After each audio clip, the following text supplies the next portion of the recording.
الحمدللہ رب العالمین والصلاة والسلام علی سید الانبیاء والمرسلین اما بعد فاعوذ باللہ من الشیطان الرجیم بسم اللہ الرحمن الرحیم۔ اللہ کے نام سے شروع کرتی ہوں جو بہت ہی مہربان اور نہایت ہی رحم کرنے والا ہے۔ روحانی وظائف چینل کی طرف سے تمام ویورز کو السلام علیکم ورحمۃ اللہ وبرکاتہ۔ میں اپنا چینل روحانی وظائف کے ساتھ آج آپ کی خدمت میں رجب کی پہلی جمعرات کا ایک ایسا وظیفہ لائی ہوں کہ صرف 2 ہی نوافل سے آپ کو وہ سب ملے گا جو کبھی آپ نے سوچا بھی نہ تھا۔ آپ کی ہر حاجت خواہش پوری ہوگی، ہر حاجت مراد پوری ہوگی، اس کے در سے پوری ہوگی کہ جس کے در سے کوئی بھی خالی ہاتھ لوٹایا نہیں جاتا اور کوئی بھی منگتا، کوئی سوالی رد نہیں کیا جاتا۔ تو آج اس کے در سے مانگ لیں۔ جمعرات کی یہ جمعرات کا دن ہے، رجب کی پہلی جمعرات ہے، اور ایسی دن ایسی رات جو ہے، ایسا جو رجب کا جو مہینہ ہے وہ جو کہ سال میں ایک بار آتا ہے، تو رجب کی پہلی جمعرات بھی ایک ہی بار آتی ہے۔ تو اس دن یہ اگر آپ نوافل پڑھ لیں گے انشاءاللہ تعالی، اور ایک لفظ کا وظیفہ بھی بتاؤں گی کہ اس وظیفے سے آپ کی ہر حاجت مراد پوری ہو جائے گی۔ میں اپنا وظیفہ شروع کروں گی، اس سے پہلے میں اپنے تمام نئے آنے والے ویور سے گزارش کروں گی ہمارا چینل روحانی وظائف کو سبسکرائب کر لیں، اور ہمارا نیا چینل ٹیوٹر آف اسلام کو بھی سبسکرائب کریں۔ اس میں آپ کو موٹیویشنل سپیچز ملیں گی اور قرآنی قصے اور احادیث نبوی پر واقعات ملیں گے۔ تو یہ چینل سبسکرائب کرنے کے لیے نیچے ڈسکرپشن میں لنک دیا گیا ہے، آپ لوگ ہمارا چینل ٹیوٹر آف اسلام کو سبسکرائب کریں۔ تو رجب المرجب نہایت ہی فضیلت اور بابرکت ترین مہینہ ہے۔ فرمان مصطفیٰ صلی اللہ علیہ وآلہ وسلم ہے کہ رجب شہر اللہ تعالی و شعبان شہری و رمضان شہر امتی، یعنی رجب اللہ تعالیٰ کا مہینہ اور شعبان میرا مہینہ اور رمضان میری امت کا مہینہ ہے۔ رمضان کے مہینے یہ کیا ہے؟ رجب المرجب کا مہینہ بیج بونے کا مہینہ ہے۔ حضرت سیدنا علامہ صفوری رحمۃ اللہ علیہ فرماتے ہیں رجب المرجب بیج بونے کا، شعبان معظم آب پاشی یعنی پانی دینے کا، اور رمضان المبارک فصل کاٹنے کا مہینہ ہے۔ حضرت سیدنا انس بن مالک رضی اللہ تعالیٰ عنہ سے روایت ہے، رسول اللہ صلی اللہ علیہ وآلہ وسلم نے ارشاد فرمایا، جنت میں ایک نہر ہے جسے رجب کہا جاتا ہے، وہ دودھ سے زیادہ سفید اور شہد سے زیادہ میٹھی ہے۔ تو جو کوئی رجب کا ایک روزہ رکھ کے اللہ عز و جل اسے اس نہر سے پانی پلائے گا۔ تابعی بزرگ حضرت سیدنا ابو قلابہ رحمۃ اللہ علیہ فرماتے ہیں رجب کے روزے داروں کے لیے جنت میں ایک محل ہے۔ تو جو کوئی اب رجب کا روزہ رکھ لے وہ ان خوش نصیب لوگوں میں سے ہو جائے گا جن کو جنت میں محل دیا گیا۔ فرمان مصطفیٰ صلی اللہ علیہ وآلہ وسلم ہے رجب کے پہلے دن کا روزہ 3 سال کا کفارہ، دوسرے دن کا روزہ 2 سال کا، اور تیسرے دن کا 1 سال کا کفارہ ہے، اور پھر ہر دن کا روزہ 1 ماہ کا کفارہ ہے۔ حضرت سیدنا انس رضی اللہ تعالیٰ عنہ سے روایت ہے کہ رسول اللہ صلی اللہ علیہ وآلہ وسلم نے فرمایا جس نے رجب کا ایک روزہ رکھا تو وہ 1 سال کے روزوں کی طرح ہوگا، جس نے 7 روزے رکھے اس پر جہنم کے 7 دروازے بند کر دیے جائیں گے، جس نے 8 روزے رکھے اس کے لیے جنت کے 8 دروازے کھول دیے جائیں گے، جس نے 10 روزے رکھے وہ اللہ عز و جل سے جو کچھ مانگے اللہ عز و جل اسے عطا فرمائے گا، اور جس نے 15 روزے رکھے تو آسمان سے ایک منادی یعنی ندا یعنی اعلان کرنے والا اعلان کرتا ہے کہ تیرے پچھلے گناہ بخش دیے گئے، پس تو از سر نو عمل شروع کر کے تیری برائیاں نیکیوں سے بدل دی گئی ہیں، اور جو زائد کرے تو اللہ عز و جل اسے زیادہ دے۔ اور رجب میں نوح علیہ السلام کشتی میں سوار ہوئے تو خود بھی روزہ رکھا اور اپنے ہمراہیوں کو بھی روزے کا حکم دیا۔ ان کی کشتی 10 محرم تک 6 ماہ برسر سفر رہی۔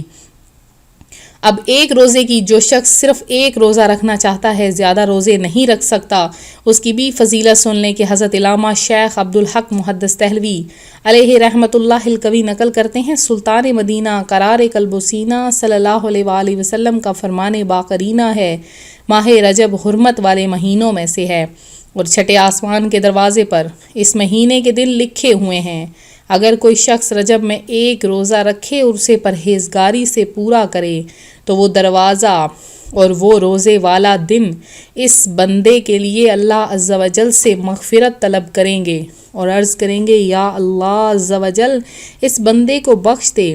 اور اگر وہ شخص بغیر پرہیزگاری کے روزہ گزارتا ہے تو پھر وہ دروازہ اور دن اس کی بخشش کی درخواست نہیں کریں گے اور اس شخص سے کہتے ہیں اے بندے تیرے نفس نے تجھے دھوکہ دیا۔ تو روزے سے مقصود صرف بھوکا پیاسا رہنا نہیں بلکہ تمام اعضاء کو گناہوں سے بچانا بھی ہے کہ اگر روزہ رکھنے کے باوجود بھی گناہوں کا سلسلہ جاری رہا تو پھر محرومی در محرومی ہے۔ آپ چاہتے ہیں کہ آپ کو 60 مہینوں کے روزوں کا ثواب ملے تو سیدنا ابو ہریرہ رضی اللہ تعالیٰ عنہ فرماتے ہیں کہ جو کوئی 27ویں رجب کا روزہ رکھے اللہ عز و جل اس کے لیے 60 مہینوں کے روزوں کا ثواب لکھ دیتا ہے۔ اب چاہتے ہیں کہ پریشانی دور کریں اور پریشانی کی پھر فضیلت بھی ملے تو یہ روایت سن لیں۔ حضرت سیدنا عبداللہ ابن زبیر رضی اللہ تعالیٰ عنہ سے روایت ہے جو ماہ رجب میں کسی مسلمان کی پریشانی کو دور کرے تو اللہ عز و جل اس کو جنت میں ایک ایسا محل عطا فرمائے گا جو حد نظر تک وسیع ہوگا۔ تم رجب کا اکرام و احترام کرو، اللہ تعالیٰ تمہارا 1000 کرامتوں کے ساتھ اکرام فرمائے گا۔ تو یہ حرمت والا مہینہ ہے۔ رجب کے احترام کی برکت میں ایک چھوٹی سی حکایت سناتی چلوں کہ حضرت سیدنا عیسیٰ روح اللہ کے دور کا واقعہ ہے۔ ایک شخص مدت سے کسی عورت پر عاشق تھا۔ ایک بار اس نے اپنی معشوقہ پر قابو پا لیا۔ لوگوں کا مجمع دیکھ کر اس نے اندازہ لگایا کہ وہ چاند دیکھ رہے ہیں۔ اس نے اس عورت سے پوچھا لوگ کس ماہ کا چاند دیکھ رہے ہیں؟ جواب دیا رجب کا۔ یہ شخص حالانکہ غیر مسلم تھا مگر رجب شریف کا نام سنتے ہی تعظیماً فوراً الگ ہو گیا اور گندے کام سے باز رہا۔ حضرت سیدنا عیسیٰ روح اللہ علیہ السلام کو حکم ہوا ہمارے فلاں بندے کی ملاقات کرو۔ آپ تشریف لے گئے تو اللہ عز و جل کا حکم اور اپنی تشریف آوری کا سبب ارشاد فرمایا۔ یہ سنتے ہی اس کا دل نور اسلام سے جگمگا اٹھا اور اس نے فوراً اسلام قبول کر لیا۔ تو رجب المرجب ویسے تو بہت ہی زیادہ فضیلت کا حامل ہے، تو جب جمعرات کا دن آتا ہے تو اس کے کیا ہی کہنے ہیں۔ جمعرات کا دن بہت ہی پیارا اور مبارک ترین دن ہے۔ اس دن دعائیں قبول کی جاتی ہیں۔ اس دن وظائف کرنے والے اگر وظائف کریں دل سے، عقیدے سے، یقین سے، تو اس دن کے جو وظائف ہیں وہ بہت زیادہ فائدے مند ہوتے ہیں اور فوری طور پر اس بندے کی دعا جو جمعرات کے دن کرتا ہے وہ قبول کر لی جاتی ہے۔ میں آج آپ کے سامنے زیادہ لمبا چوڑا وظیفہ نہیں بتاؤں گی، بس رجب کی پہلی جمعرات صرف 2 نوافل پڑھ لینے ہیں۔ تو وہ 2 نوافل جو آپ پڑھیں گے اس سے آپ کی حاجتیں مرادیں پوری ہو جائیں گی۔ بہت ہی پیارا ترین یہ عمل ہے، بہت ہی پیارا ترین وظیفہ ہے۔ اس وظیفے کی برکت سے آپ کے دل میں جو خواہشیں ہیں وہ مانگ لیں اور خود بھی مانگیں اور دوسروں کو بھی اس کی ترغیب دلائیں۔ آپ نے ماہ رجب کی جو پہلی جمعرات یعنی جو جمعرات کا جب بھی دن ہوگا تو آپ نے دن میں کسی بھی وقت جب چاہے فجر کی نماز کے بعد پڑھیں، ظہر، عصر، مغرب کی نماز تک، ان 4 نمازوں میں سے کسی بھی دن نمازوں کے بعد نوافل ادا کیے جاتے ہیں۔ تو آپ ان نمازوں میں سے جیسے کہ فجر کی نماز کے بعد آپ نہیں پڑھ سکیں گے تو آپ لوگ ایسا کریں ظہر کی نماز کے بعد یا مغرب کی نماز کے بعد آپ یہ 2 نوافل پڑھ لیں اور فجر اور عصر کے بعد آپ یہ والا ذکر کر لیں۔ میں آپ کو بتا دیتی ہوں، غور سے سن لیجئے۔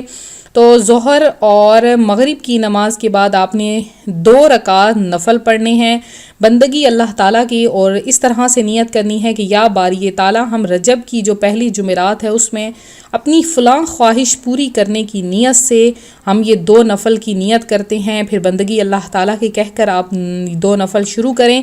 اس میں آپ نے پہلی جو رکعت پڑھنی ہے اس میں آپ نے سورہ فاتحہ کے بعد سورہ اخلاص کو آپ نے 5 مرتبہ پڑھنا ہے اور اس کے بعد آپ نے 3 مرتبہ آیت الکرسی پڑھنی ہے۔ جب دوسری رکعت آئے گی پھر آپ نے سورہ فاتحہ کے بعد 15 مرتبہ سورہ اخلاص پڑھنا ہے اور 3 مرتبہ آیت الکرسی پڑھنی ہے۔ جب آپ نماز سے فارغ ہو جائیں تو آپ بیٹھ کر 100 مرتبہ سورہ اخلاص پڑھیں۔ آپ دیکھیں گے ان 2 نوافل کی برکت سے آپ کی ہر حاجت پوری ہو جائے گی۔ اور فجر اور عصر کی نماز کے بعد جس میں نوافل نہیں پڑھے جاتے تو آپ نے جائے نماز پر بیٹھ کر آپ نے 3 لفظوں کا ورد کرنا ہے، یا باسطو، یا رزاقو، یا وہابو، یا باسطو، یا رزاقو، یا وہابو۔ یہ آپ نے 3 لفظوں کا ورد کرنا ہے اور اس کے بعد آپ نے اپنی حاجت پیش کرنی ہے۔ انشاءاللہ تعالیٰ اس وظیفے کی برکت سے آپ کی تمام حاجتیں مرادیں پوری ہو جائیں گی۔ بہت ہی افضل ترین یہ جمعرات کی نماز ہے، جمعرات کی یہ نوافل ہیں۔ تو میں امید کرتی ہوں میرا آج کا یہ روحانی وظیفہ آپ کو پسند آیا ہوگا۔ اسی طرح سے مزید وظائف حاصل کرنے کے لیے ہمارا چینل ضرور سبسکرائب کریں، اور اس کے علاوہ جن بہنوں بھائیوں نے دعا میں حصہ لینا ہے اپنا نام کمنٹ سیکشن میں ضرور میسج کریں۔